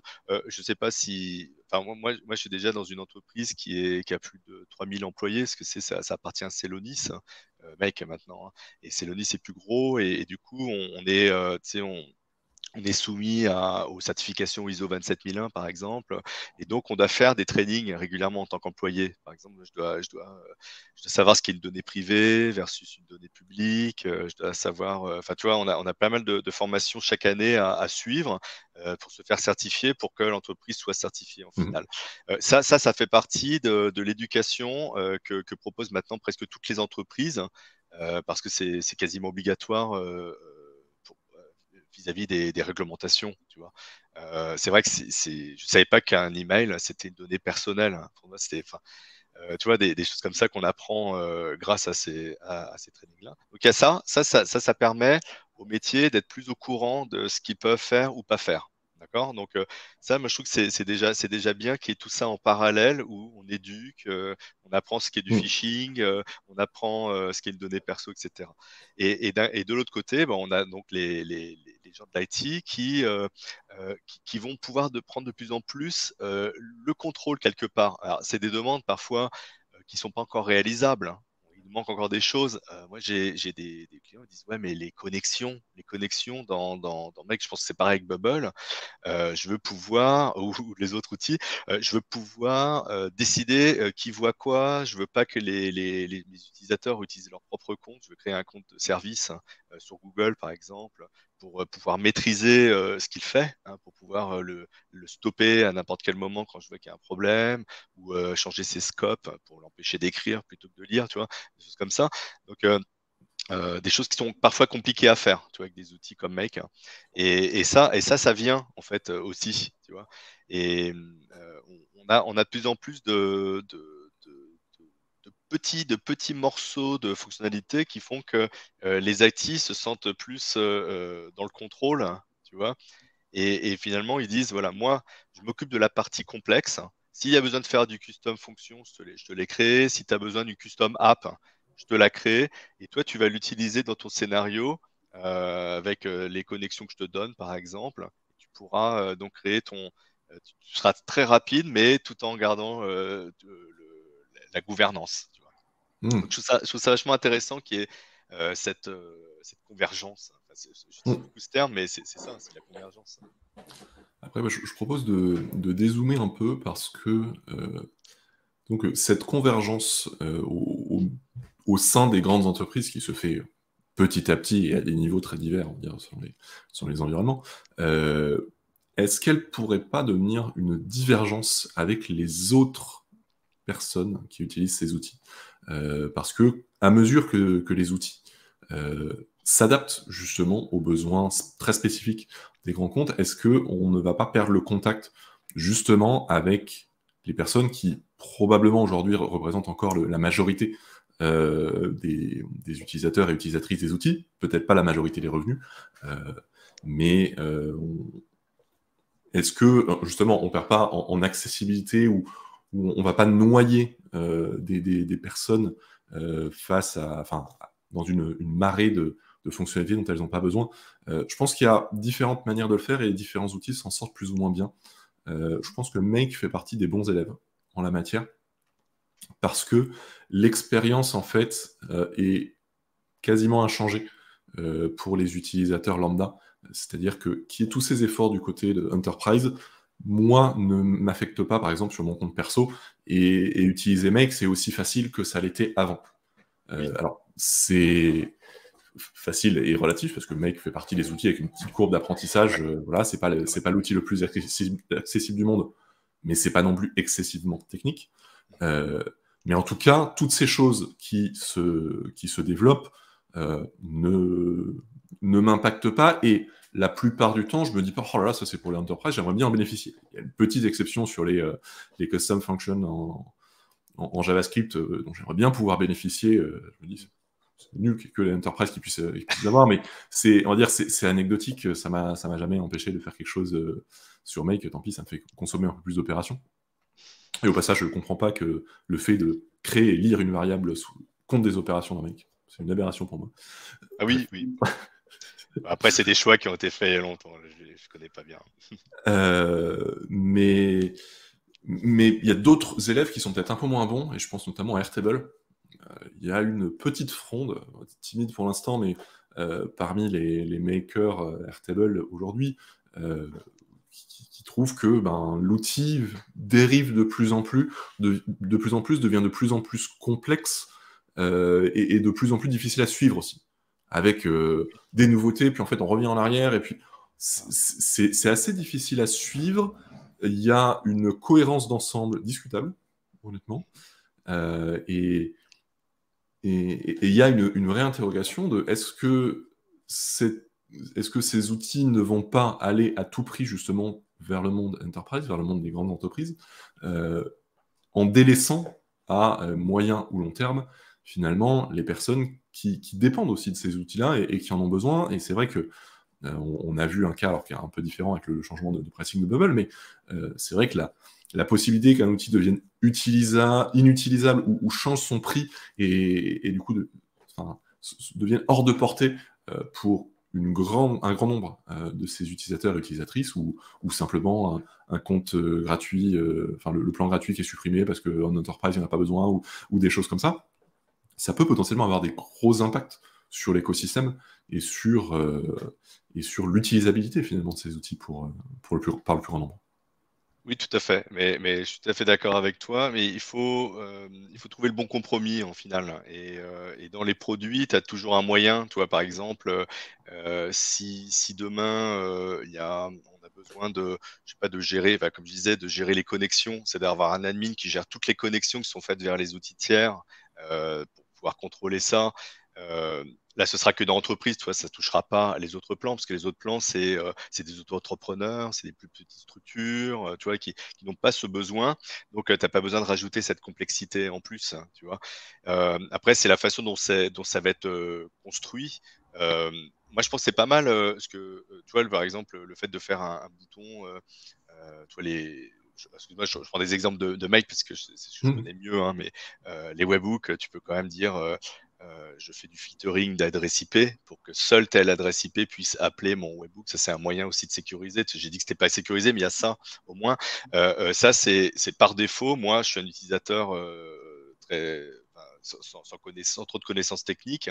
Je crée mon webhook. Je m'intéresse pas nécessairement à cette option-là, tu vois. Et tu as quelqu'un de plus technique qui peut dire on va aller plus loin, on va aller des show advanced settings et on va faire des trucs un peu plus sophistiqués, tu vois, ou les calls HTTP. Tu vois, si tu veux vraiment, tu peux faire du tout SSL, tu peux augmenter le timeout, tu peux faire des choses qui sont techniques cette fois-ci, et enfin, que l'utilisateur un peu moins technique, dont l'utilisateur moins technique peut se passer en faisant juste le call, en mettant l'URL et en disant que c'est un get, par exemple. Voilà. Je ne sais pas si j'ai choisi le meilleur exemple parce que là, on rentre dans le module HTTP, il n'est pas évident pour ceux qui ne connaissent pas vraiment la technique, mais c'était un peu pour illustrer le principe. Et tu vois, ce que tu dis sur Airtable, ça m'interpelle parce que moi, je vois en interne chez Mec, il y a plein de choses qui sont en train de se faire, qui sont, on pourrait ne pas comprendre où on veut en venir quelque part. Tu vois, on dit tiens, pourquoi on fait des scénarios inputs, pourquoi on n'avait pas et pourquoi maintenant on a un execute scénario dans l'API de Mec pour pouvoir exécuter à la demande un scénario. Tu vois. Et en fait, tout ça, c'est la base qui va être utilisée pour d'autres fonctionnalités plus puissantes. Tu vois. Par exemple, tu sais, le dynamique connexion, choisir une connexion dynamiquement plutôt que de le mettre en statique à partir du moment où tu l'as défini dans ton scénario, tu vois, des choses comme ça. Et parfois, on se demande, mais en final, on se rend compte au bout de quelques mois que, ah oui, d'accord, maintenant on a ces nouvelles fonctionnalités qui n'auraient pu jamais exister si on n'avait pas changé les bases de fonctionnement de la solution, tu vois. C'est peut-être ça aussi qui fait que parfois c'est confus. C'est que maintenant, il y a de plus en plus de demandes dans les entreprises. Donc, on nous demande, nous éditeurs, d'augmenter les fonctionnalités. Et parfois, c'est pas prévu, mais au cœur de la solution. Il faut changer le cœur Mm. pour que le reste puisse évoluer. Sinon, on peut rien faire. Tu vois, sinon, on est coincé. Et c'est en Je pense partie, que c'est une des j'imagine, raisons. ce qui a motivé le passage de Integromat à Make, c'est un besoin d'une nouvelle infrastructure complète. C'est ça. C'est ça, pouvoir mettre plus de workers, pouvoir être élastique, tu vois, dans l'exécution. C'est exactement la raison et qui a fait que aussi il y a eu une stagnation des fonctionnalités pendant quelques temps, hein, parce que c'est au moment où Mm. je suis arrivé dans la société où ils passaient sur Make et nous on testait déjà la version Make, mais juste en interne. Et, ce genre de transition, tu as vu ce que ça a donné, hein, mec. Il y a encore des clients qui n'ont pas migré d'Integromat, qui commencent à stresser parce qu'ils ne savent pas si ça va bien se passer, tu vois. Moi, mon Il y a plus quand gros même, client est encore sur Integromat. ben oui, ça m'étonne pas, et parce que ça fait peur, hein, Non, enfin, bien, on n'a pas envie. enfin, c'est très rationnel. C'est que je sais très bien les limites de la migration. C'est-à-dire que bon, il y a faire le tri dans les webhooks, parce qu'on peut avoir un webhook pour un seul scénario. Bon, ça va encore, mais il y a notamment la gestion des roll-ups sur Airtable, qui n'est pas Oui. faite de la même manière entre Integromat et Make. Et ça veut dire qu'à la main, entre les deux, il va falloir que je le fasse, que je Ah, d'accord. corrige tout, Oui. sinon tout Aïe, va aïe, aïe. planter. Et je dois le faire pour une centaine de scénarios. Et enfin, Ouais. il y a des milliers de modules, et c'est un temps énorme. Donc, je repousse. Ouais, donc, bah, t'es dans l'exemple type du côté disruptif de devoir faire évoluer une solution pour la rendre plus accessible à plus, en fait, hein, pour pouvoir étendre son utilisation. Et, euh, et ça c'est clair. Par contre, moi, juste pour défendre Make là-dessus, je trouve ça assez exceptionnel que en changeant d'infrastructure, en revoyant le code de la solution, on ait réussi à être rétrocompatible quand même dans 95% des cas. Tu vois, il y a des cas comme tu évoques, hein, qui Je pas le choix, mais j'ai pas de reproche particulier à faire à Make, hein. Moi, c'est juste une réalité ouais, opérationnelle. non, mais c'est vrai. Je le prends pas Je comme un reproche, hein. Moi, je suis tout à fait ouvert J'y là-dessus. serais à temps plein pour ce client. Je me dis, bon, allez, je prends un jour pour le faire et c'est bon. Mais là, je bosse pour eux une demi-journée par semaine. Et avec tout le reste, ben, Ouais, c'est jamais le bon moment. temps, ouais, jamais le bon moment. Ouais. Mais c'est vrai. Et je trouve que j'aime bien ce qu'est la remarque de Arnaud. Après, on revient à voir la DSI qui pilote déjà la technicité des outils, puis qui laisse les métiers en leur laissant un cadre souple et maîtrisé. Et moi, je pense que c'est là qu'on va. Je pense que c'est là qu'on va en finale. C'est le rêve de Et, tout le monde, j'ai envie de dire, à la fois des DSI et du métier. Mais mais c'est ça, c'est ça. il y a du boulot encore. Ouais, il y a encore du boulot, mais comme on disait, hein, soit en éducation, mais aussi dans les technologies, hein, mais comme ça y vient, on le voit très bien qu'il y a voilà, avec les nouvelles fonctionnalités, des tendances à aller vers ça. Mais comme tu dis, faut le faire avec contrôle pour éviter que ce soit complètement disruptif et que du coup les gens ne sachent plus l'utiliser, et qu'on se retrouve dans des outils très complets, hein, des outils d'iPaaS classiques, ils sont très puissants, ils font énormément de choses, hein, euh, mais beaucoup plus complexes. Donc c'est pour ça qu'il n'y a que l'IT qui est dessus. Donc faut pas aussi que les citizen développeurs, comme tu dis, se sentent exclus et ne puissent plus utiliser les produits. Tu vois. Moi, enfin, j'ai peur et je me dis en même temps, c'est inévitable. Il y a forcément des produits qui arriveront un jour à cocher toutes les cases pour l'IT, mais qui auront perdu leur base d'utilisateurs parce que les gens n'auront plus suivi. À un moment, Ouais, ils se sont dit, ben, c'est trop compliqué. C'est trop compliqué. ouais, Moi, je peux plus j'espère que suivre. bah, j'espère que ça arrivera pas. Moi, je pense qu'on pourrait avoir des systèmes de type activer le mode expert, par exemple, versus pas mettre le mode expert, tu vois, ou à un moment donné, bah, c'est un peu, tu sais, comme le show advanced settings que tu vois parfois. Mmh. Tu vois, quelque chose qui fait que tu peux quand même travailler sans rentrer trop dans la technique, mais si tu as besoin vraiment de faire un truc très poussé pour plein de raisons, là, tu rentres dans la partie technique. C'est ce que ouais, bah, le mec essaie de le faire, tu sais, avec les custom apps. Bah, si quelqu'un dit, voilà, moi je suis métier, je ne sais pas appeler des API, hop, quelqu'un de plus technique et crée la custom app, hein, et ensuite la personne non technique, elle l'utilise comme n'importe quelle autre app dans son scénario. Voilà, c'est ça que j'aimerais bien avoir partout, en fait. J'aimerais bien que tous les outils euh, no code proposent ça. Tu vois, même Bubble, hein, parce que Bubble, en final, j'ai eu du mal au début, et heureusement que j'étais technique d'origine. J'ai dû regarder des tutoriaux, etc. C'était dur à prendre en main la première fois, tu vois. Bon, après, Ouais, tu bah, vois que c'est puissant, mais Bubble, c'est particulier. Ils ont quand même fait un certain nombre de choix qui vont à l'encontre de tout ce qui existe aujourd'hui. Tu dois t'approprier une nouvelle logique. Et on en discutait avec Xavier l'autre jour, et c'est vrai que ils vont à l'exact opposé des bonnes pratiques sur quand même pas mal de points, ah quoi. ouais. Donc, même avec un bagage technique, il faut aussi comprendre comment ils fonctionnent exactement. Et le nouveau fonctionnement avec les workloads Unit ne viennent pas simplifier la donne, Ah, puisque ça, ouais, ça, ouais, ça vient encore chambouler les rapports de force et où tu dois placer le curseur entre les bonnes pratiques Bubble, les bonnes pratiques tout court, les bonnes pratiques juste d'optimisation pour pas payer trop cher. Enfin, ouais. mais bon, Oui, c'est comme si, ouais, ouais, je vois très bien, et c'est vrai que changer le paradigme de licensing, ça a un impact sur la façon dont on travaille. Et c'est vrai que si tu as créé plein de projets en ayant ça à l'esprit, je prends l'exemple, bah, mec, là, on compte les opérations, donc tout le monde est en train d'essayer d'optimiser l'utilisation des opérations, peut-être parfois en faisant des contournements qui s'imagine demain, un mec dit, ah ben maintenant c'est plus les opérations, on change notre mode de licensing, c'est, je sais pas, le nombre de steps plutôt qu'opérations, le nombre de data que tu vas hmm. agréger. Il y en a plein qui vont râler, qui vont devoir revoir tous leurs scénarios, tout ça. Donc, j'imagine la frustration que certains ont dû avoir quand il y a eu des changements. Ah, disons Bubble. que oui, effectivement, pour moi, un, un modèle économique vertueux pousse les gens à aller dans la bonne direction en termes de bonnes pratiques, en termes d'efficacité. Et c'est aussi pour ça que je disais, je comprends pas que les variables soient payantes dans Make, parce que justement, ça pousse dans la mauvaise direction. Si tu réutilises une formule plusieurs fois dans ton scénario, la bonne pratique, c'est de faire une variable qui fera que tu n'auras pas besoin de la définir plusieurs fois. Sauf que Oui, comme ces variables, tu les payes, et ben, des fois, tu dis, bah non, je vais pas créer une variable, je vais copier-coller cette formule dans les différents endroits où j'utilise, sauf que ça devient impossible à maintenir. Et c'est vrai que tu as un c'est peu vrai. des dark patterns comme ça qui poussent pas forcément dans la bonne direction, et Ouais. je trouve ça un peu dommage. Ouais, mais c'est vrai, il y aura toujours des côtés négatifs dans certaines fonctionnalités qui sont proposées par les éditeurs par rapport au coût hein, que ça représente. Et c'est difficile de trouver le bon compromis, tu vois, Hmm. des choses. Moi, j'utilise des sets variables pour stocker un array. Et après, j'utilise des fonctions pour extraire des datas quand je veux comparer, savoir si ça se trouve dans mon array. Et là, le set variable, il fait gagner énormément d'opérations à Hmm. l'inverse, tu vois, parce que j'ai pas besoin de réinterroger la source. Hmm. J'interroge une seule fois la source, je fais un set variable, et ensuite, cette variable-là, je la réutilise dans plein d'endroits. Et je peux te dire que sans ça, je ferais 10 fois plus d'opérations pour mon scénario. Donc, tu vois, quelque part, il y a aussi des cas où c'est Hmm. intéressant, même si ça m'a coûté une opération de faire de cette variable.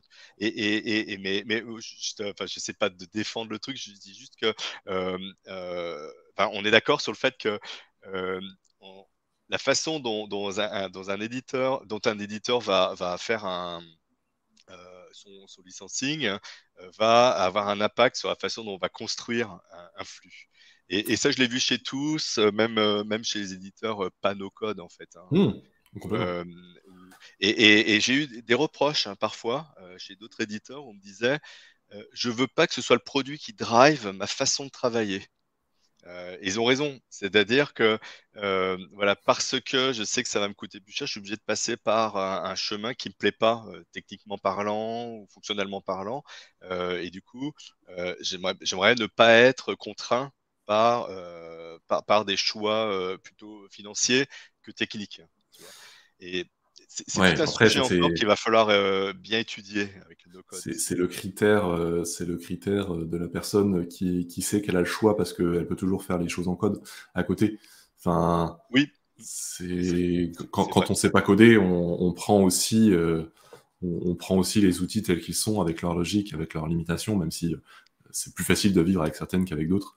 Euh, Après, c'est vrai que Xavier dit qu'un point important, c'est de ne pas avoir à tordre les process pour qu'ils rentrent dans les outils. Ça, c'est Oui, vrai. c'est ça, c'est Ça, vrai. c'est vrai. Moi, je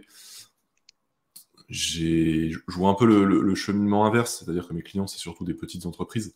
Et c'est pas qu'on tord les process pour les faire entrer dans les outils, parce que la plupart du temps, les process sont au mieux informels et la plupart du temps inexistants.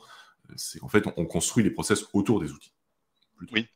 Et c'est-à-dire que oui, c'est sûr qu'on fait des choses aussi parce qu'on utilise cet outil et on fonctionne de cette manière-là, mais j'ai envie de dire, à un moment, c'est indispensable, et à moins d'avoir la puissance de feu et surtout le temps pour développer un outil vraiment totalement sur mesure, etc., on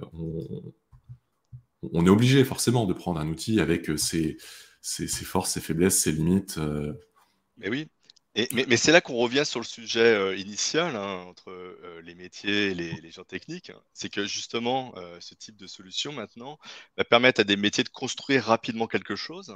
Et pourquoi pas avoir l'IT derrière qui repasse dessus et qui optimise les choses, par exemple. Tu vois, qui dit, voilà, t'as pas fait comme il faut, je te le change, etc. Et donc, première V1, on va dire, un peu gore, qui consomme peut-être beaucoup dans le cadre de mecs, etc. Puis après, une V2 propre, optimisée, tu vois. Il y a cette possibilité. Hein. Moi, je vois nombre de fois que je reviens voir mon propre process, mon propre scénario, et je me dis, ah mais là, j'ai fait n'importe quoi, j'aurais dû passer par là. J'ai fait 3 versions d'un même scénario, avec à chaque fois 10 fois moins d'opérations, tu vois. Donc, c'est le meilleur tu moyen pour connais, me hein, donner tu connais le coup. l'angoisse, hein, de repasser sur un truc que j'ai fait il y a un an. C'est qu'est-ce que j'ai fait? Ah ouais. Si tu te mises après vraiment beaucoup, tu te dis, oh putain, comment j'ai fait Ça devient Non, complexe, plus complexe, et évidemment. c'est vrai partout, hein, que ce soit sur Airtable, Make, Bubble, qui Ouais. sont un peu mes outils de prédilection. À chaque fois, je me dis, purée, mais je m'étais quand même sacrément compliqué la vie, ou même parfois, Oui. je ne sais pas ce que j'ai fait. Je ne sais pas ce que j'ai essayé de faire. Là, ça marche, d'accord, mais Du en coup, dépit j'ose de plus y toute toucher. logique, c'est. Ou alors, Mais tu changes et puis tu vois que ça marche plus, donc tu reviens à la version précédente. après, il y a quelque chose qui m'interroge quand même dans ce que tu disais, et ce que disait Arnaud aussi dans les commentaires, c'est que finalement, il y a quand même une logique de les éditeurs vont de plus en plus avoir besoin de deux produits. En fait. Le produit, le produit grand public et le produit enterprise. Après, est-ce que c'est vraiment deux produits distincts? Est-ce que c'est un peu hybride, comme ce que tu disais, avec j'active le mode expert, ou est-ce que, Je- je- il y a différentes manières de faire, mais il ouais. va y avoir besoin, si on veut servir ces besoins différents, aussi de créer des produits différents, ou d'abandonner, et souvent abandonner plutôt les utilisateurs lambda, plutôt que l'enterprise qui est une Alors, manne financière. non, tu peux avoir un compromis entre les deux, parce que même si tu parles à une entreprise, moi je parle à des grands groupes, j'ai quand même affaire à des gens d'une BU, par exemple l'équipe marketing, l'équipe finance. Eux, ils sont pas techniques, ils sont comme toi, enfin comme toi, pardon, comme tous ceux qui sont pas techniques, hein, on va dire. Ils sont comme un utilisateur lambda qui va débarquer sur Make et qui va faire ses tests alors qu'il n'est pas technique. C'est pareil. Hein. C'est pareil, sauf que tout ça est adossé par de l'IT qui a ses contraintes, etc. Donc, pour moi, il faut que ce soit le même produit avec un mode expert versus un mode simplifié. Euh, il ne faut pas deux produits, sinon c'est deux produits à maintenir, c'est pas les mêmes utilisateurs. Et on revient, enfin, c'est comme si on avait un iPass classique et un no-code encore, tu vois. Ce qu'il faudrait, c'est avoir le périmètre le plus large possible entre les métiers et l'IT et pouvoir répondre à tous les besoins, on va dire, ou faire plaisir à tout le monde, hein, tu vois. Mmh.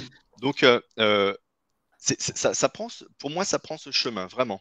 C'est-à-dire que moi, dans mes grands comptes, les gens du marketing, bah, ils sont contents de pouvoir faire un Facebook Ads pour récupérer les formulaires qui sont saisis et envoyer ça sur un Google Sheet et envoyer un email ou un Slack ou un Teams à la bonne équipe pour dire attention, on a un nouveau lead. Là, ils sont contents, tu vois, ils le font techniquement. Mais dans ces mêmes grands groupes, ils ont des personnes plus techniques qui sont contentes de créer une custom app sur leur propre API pour pouvoir aussi plus facilement, pour que les métiers puissent aussi rajouter des étapes hein, dans leur propre solution, de la même façon qu'ils l'ont fait en faisant un send email avec l'application native email, tu vois. Mmh. Et donc, ça vient ce genre de choses où tu as les deux équipes. Tu vois, le jour où Mec proposera des traces d'audit, tu vois, donc être capable de savoir qui a créé telle connexion, qui a supprimé tel folder et qui a ajouté un nouveau scénario. Pour l'instant, on sait juste qui a travaillé sur un scénario au final. Tu vois. Mmh. Il manque toute cette trace d'audit dont l'IT a besoin. Ils ont besoin de savoir qui fait quoi. Et ils ont besoin que les utilisateurs sachent que l'IT sait ce qu'ils font. Tu vois. Ils ont besoin de ça aussi. Hein. Ça permet d'éviter les débordements. Et donc, tu vois, le jour où il y aura ça, on dira aussi, en plus, les gens techniques pourraient ne rien faire sur la solution, mais au moins, à un moment donné, ils peuvent aller voir ce qui se passe, tu vois. Et là, on sera complètement bon parce que on aura vraiment euh, la liberté qu'on donne aux gens des métiers, donc les citizen développeurs, avec cette fameuse gouvernance dont on parle, hein, ou ce contrôle que va avoir l'IT. Et si l'IT, à un moment donné, dit quoi, il y a un accès à Facebook, qui publie des choses sur Facebook sans l'avis de tel manager, etc., hop, il pourrait désactiver, par exemple, tu vois, parce qu'il le saurait, il saurait ce qui se passe. Mmh. Tu vois. Donc il manque encore des trucs pour ça. Il manque encore des trucs, pas que sur Make, sur d'autres solutions, mais le jour où donc on aura toutes ces petites toutes ces petites fonctionnalités en plus et que l'IT saura qu'ils peuvent aider les métiers et les laisser faire après dans leur coin, là on sera bon, tu vois, on dirait vraiment ce qu'évoquait Arnaud tout à l'heure, hein, la, la liberté de l'IT tout en gardant un contrôle, enfin le fameux Oui, rêve bah, du SI. ce que dit Arnaud, c'est que chez eux, enfin, un de leurs clients, le métier développe sur l'instance de dev. Après, il y a une personne de l'IT qui fait la recette avec le métier. J'ai envie de dire, c'est génial. C'est génial si ça peut Ouais. fonctionner comme ça. Je me dis, en pratique, est-ce que c'est viable? Déjà, est-ce qu'il y aura la volonté côté IT de le faire, d'ajouter ça? Est-ce que finalement, on ne fait pas que déplacer le goulot d'étranglement? Avant, le goulot d'étranglement, c'était la vitesse de développement de l'IT. Maintenant, ça va être la vitesse de recettage de l'IT. Enfin, Tu, tu... je suis totalement convaincu sur le principe, un peu plus dubitatif sur la possibilité de le faire à grande échelle, à moins d'avoir une solution, enfin, une logique IT qui est vraiment tournée no code. Oui, Il y a, il y a Walid, nous, qui a fait coucou tout à l'heure. Lui, typiquement, c'est ce qu'il fait chez Murphy. Enfin, il chapeaute hein, vraiment les solutions no code oui, et il aide à on est documenter, parlé. à structurer, à recéter, etc.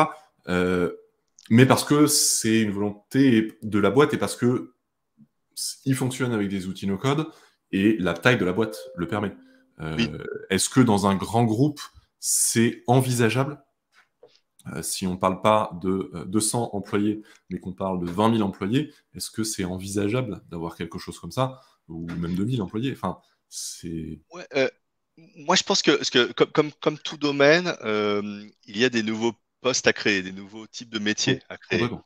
Hein. Moi, je parlais beaucoup d'API management à l'époque et il n'existait pas des profils qui faisaient que des API ou qui géraient les API et leur sécurité. Maintenant, il y a des rôles qui existent dans les grosses entreprises pour faire ça.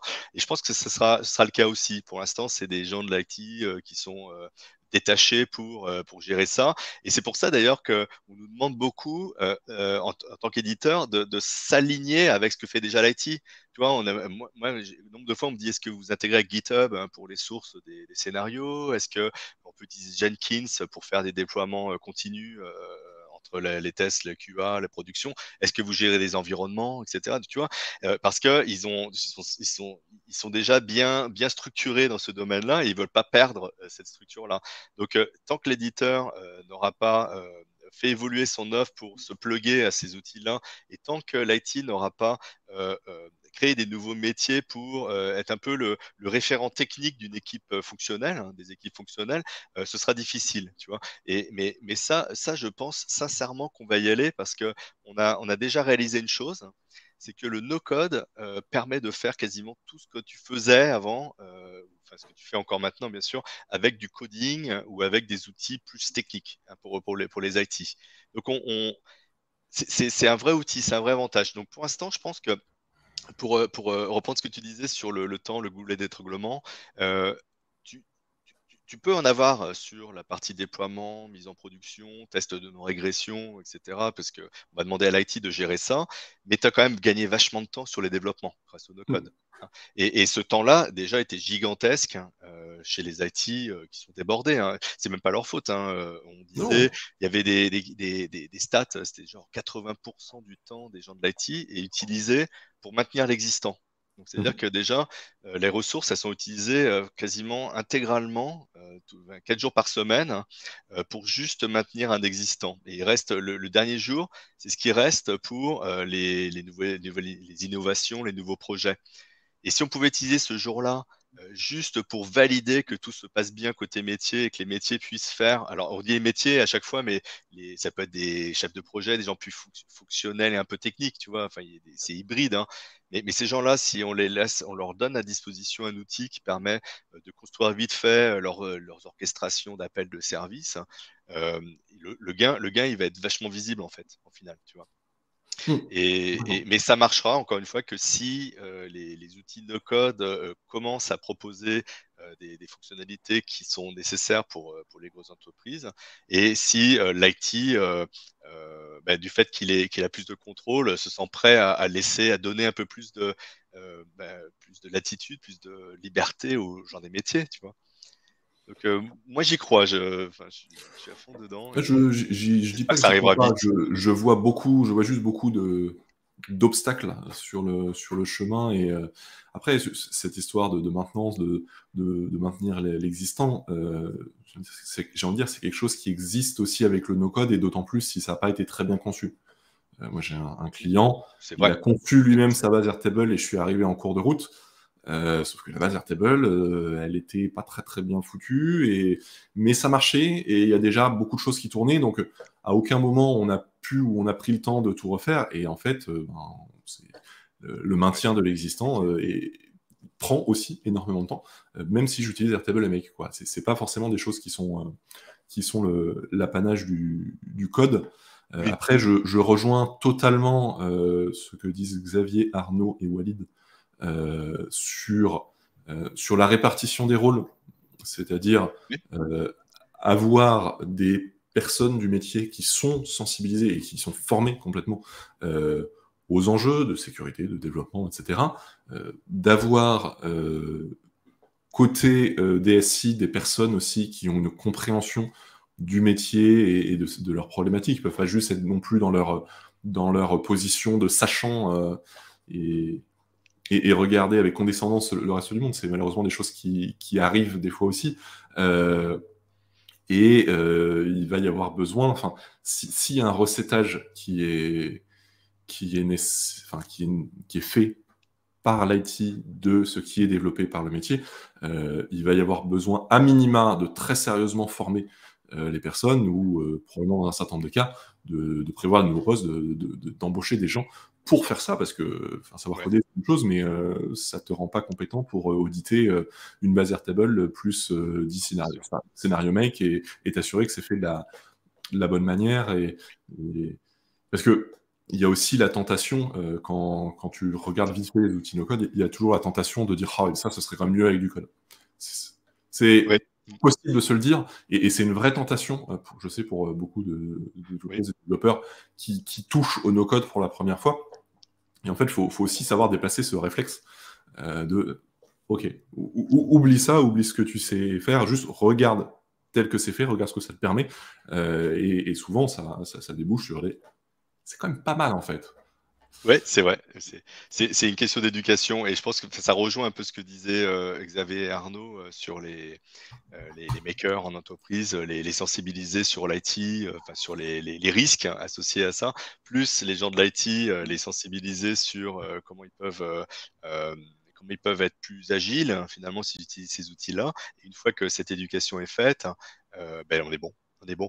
Et je pense que tout le travail que vous faites, vous, dans la communauté, Pierre, mais comme tout le monde, enfin, Contournement, Lilian, etc., je trouve que c'est excellent parce que vous êtes justement cette passerelle-là qui permet, en étant un peu plus technique, d'expliquer à des gens non techniques, et en parlant aux gens très techniques aussi, pour leur dire attention, regarde, comme tu dis, hein, regarde, tu pourrais le faire avec du no-code plutôt que de coder.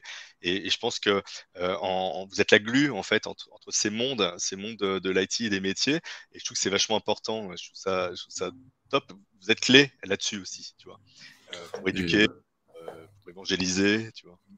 c'est vrai que c'est une grande force qu'on a dans la communauté francophone, d'avoir autant de monde prêt à aider, et j'en profite pour saluer et remercier Xavier et Arnaud qui n'ont pas attendu le live d'aujourd'hui pour se manifester, et qui sont depuis très longtemps, effectivement, enfin, qui répondent vraiment présent enfin, sur les sujets techniques du quotidien, mais en particulier sur ces sujets dont on entend un peu moins souvent parler dans la communauté, mais ces sujets justement de grands comptes, de DSI, de gestion au sens large Mais oui, de ces systèmes qui deviennent rapidement complexes en fait, avant qu'on y prenne garde. Même une personne ou une équipe de 3 personnes qui développe son système dans son coin, si on se laisse prendre au jeu et qu'on ajoute fonctionnalité sur fonctionnalité, on arrive vite en fait à gérer des systèmes complexes et à se retrouver face à la question de j'ai une nouvelle personne qui arrive dans mon équipe. Ok, quel droit je lui donne, comment je l'onboard, comment je m'assure de garder une cohérence dans ce qu'on fait et un niveau de qualité. En fait, c'est des sujets qui arrivent très très rapidement, oui. qui sont un peu trop sous-estimés probablement aujourd'hui. Bah, c'est sous-estimé si c'est pris en charge par les métiers, justement, par les gens non techniques, hein, parce qu'ils ne se rendent pas compte de tout ce que ça implique derrière, en final. De documenter un scénario, une application, respecter des bonnes pratiques sur le nommage, des choses comme ça. Ça, c'est ce qui manque encore, du fait que les gens n'ont pas réalisé à quel point c'est important. Tu vois. Donc, ouais, je suis Complètement. complètement d'accord. Il y a de toute façon un travail qui n'en finit jamais de sensibilisation sur tous ces sujets et à chaque fois que le message commence à passer sur un sujet, ben, il faut recommencer parce qu'il y a une nouvelle personne qui arrive et il faut en même temps continuer à sensibiliser sur d'autres sujets toujours plus loin pour les Ouais. personnes qui avancent. Ouais, Enfin, bah, on a, juste pour l'anecdote, on a un client en Allemagne qui utilise que Make, hein. C'est-à-dire qu'ils ont fait tout leur mission critical sur du Make, hein. mhm, Et en fait, à chaque fois qu'un nouvel employé est recruté, il doit passer par une formation Make. En fait. Donc, mhm. les gens ont une formation pour être onboardés, pour comprendre l'utilisation du produit, et ensuite ils peuvent travailler, ils peuvent créer des scénarios, ils peuvent travailler, tu vois. Et là, du coup, c'est rentrer dans un process. Il y a un process de recrutement où il y a cette formation, donc cette évangélisation autour, j'imagine. J'ai pas les détails, mais je pense que la formation, elle inclut toutes les bonnes pratiques à respecter dans l'entreprise Oui, pour qu'on sache qui fait quoi, etc. Donc c'est super intéressant parce que ça vient ce genre de choses, hein, d'approches, hein, oui, d'applications. bien sûr. Moi, je trouve ça super. Et je réponds à Walid qui dit il faut savoir reconnaître que pour certains usages, le no-code n'est pas adapté. Oui, c'est Ouais. évident. Ah, mais Et de complètement. manière générale, moi j'ai une règle assez. Enfin, j'ai une règle que je m'applique, c'est que je me méfie, voire je disqualifie tous les jugements absolus et non nuancés. Une personne qui va dire que le no-code n'a aucun intérêt ou une personne qui va dire que le no-code permet de tout faire. euh, je ne prends pas trop au sérieux ce genre de déclaration parce que forcément c'est toujours plus compliqué que ça. Je suis Euh, d'accord avec toi. Je suis faut... 100% d'accord avec vous, enfin vous même, hein, parce que Arnaud aussi. Excuse-moi, je t'ai coupé, Pierre. Ah, vas-y. Non, faut juste savoir prendre du recul Ouais. et enfin, se méfier parfois aussi de la compétence qui est toujours bien des compétents, mais qui a aussi un revers de la médaille. C'est qu'on a tendance parfois à étendre un peu dans notre tête notre champ de compétences et à donner des avis d'experts sur les sujets sur lesquels on n'est plus compétent. Parce qu'en fait c'est connexe, mais au bout d'un moment, on n'y est plus. Voilà. Une personne qui code et qui va donner son avis sur le no-code parce que le développement, je connais, mais sans s'être penché sur le sujet, est sorti de son domaine de compétences sans s'en rendre compte. Et À oui, moins, mais enfin, et c'est vrai que c'est ça arrive toujours beaucoup. complexe de prendre à la fois en, en compte justement les points sur lesquels la personne est compétente et tout en prenant du Oui, recul. mais c'est difficile et d'ailleurs, c'est pour ça que j'ai ce métier, hein, quand je parle à des entreprises. C'est ce que disait Walid, tout n'est pas pour le no-code. Plein de fois, moi, je dis à mon client, non, c'est pas pour nous. Enfin, c'est en tout cas pas pour Make, hein. Même si c'est des projets où on parle d'intégration, on parle d'automatisation quelque part, même malgré ça, c'est pas tout le temps fait pour nous. C'est pas faire, tu vois. Et, et c'est important d'avoir justement ces connaissances dans plusieurs domaines pour voir où on peut se situer, tu vois, où une solution est positionnée. Mais on trouve de plus en plus de solutions no-code dans chaque domaine en final, hein. Donc à un moment donné, je pense que tous les outils seront orientés no-code. Ce qu'il faut juste espérer, c'est qu'on continuera à répondre aussi aux besoins des techniques, hein, pour pas qu'ils se sentent mis à l'écart à un moment donné, pour pas qu'il y ait de conflits dans les entreprises. Écoute, là, je vois le temps qui file. Je vais te laisser le mot de la fin sur le sujet. Comment Ouais. tu résumerais là rapidement ce qu'on s'est dit, les enjeux que tu vois pour l'avenir? Écoute, bon, c'est vrai qu'on a pas mal, on a pas mal évoqué, tout ça, toute cette histoire de convergence encore. Moi, je pense que en conclusion, hein, on a besoin de personnes comme vous dans la communauté, comme les communautés no code, qui est très active en France, et il faudrait que ce soit pareil dans les autres pays aussi. D'ailleurs, c'est dommage, on ne voit pas autant, hein, dans les autres pays, pour évangéliser, pour aider, pour accompagner, pour conseiller. Donc, comme vous le faites, hein, quand vous allez conseiller des clients sur des projets, des projets notamment de no-code, hein. Restez humble sur les capacités de chaque outil. Chaque Mm. outil a ses avantages, même les outils qui ne sont pas no-code, hein, donc, comme on disait, hein. Donc, et vraiment toujours essayer de trouver la bonne solution pour le bon besoin. Et pour ce qui concerne le no-code, étant donné que ça évolue énormément en termes de fonctionnalité, tout en restant abordable par des gens non techniques, hein, il ne manque plus qu'à réussir à apporter des fonctionnalités minimum dont pourrait avoir besoin l'IT pour contrôler tout ça, pour les rassurer aussi, pour qu'ils puissent rajouter cette gouvernance dont ils ont absolument besoin, tu vois. Donc pour moi, je pense on est parti pour avoir des belles années en fait où les choses vont bien évoluer, et en fait les entreprises arriveront mieux à s'adapter aux besoins des nouvelles entreprises, des startups pourront très vite créer des solutions, et les grosses entreprises pourront devenir plus agiles. Là, j'y crois complètement, et on va voir ce que nous réserve l'avenir là-dessus, mais je pense qu'on prend la bonne Mm. route, en fait, hein, le bon chemin pour ça. Voilà, Ça c'était marche. ça ma conclusion. Merci beaucoup, Benjamin. Avec plaisir. Alors, j'ai l'habitude de demander où on peut suivre mes invités. Toi, tu m'as dit que, bon, Alors, tu étais un peu occupé pour te contacter, c'était difficile, mais que tu voilà, étais sur le Slack No Code France.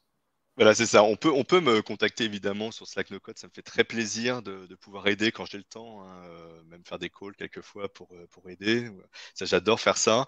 On peut donc voilà, le No Code, je suis pas mal actif quand j'ai le temps. Tu vois, depuis quelques jours par exemple, j'y étais plus parce que j'avais vraiment pas le temps. Ensuite, je fais quelques blogs de temps en temps. J'en avais fait un sur la création de custom apps directement qui a été publié sur Make. Et j'essaie de faire aussi des pages Notion de temps en temps, justement pour évangéliser, pour discuter.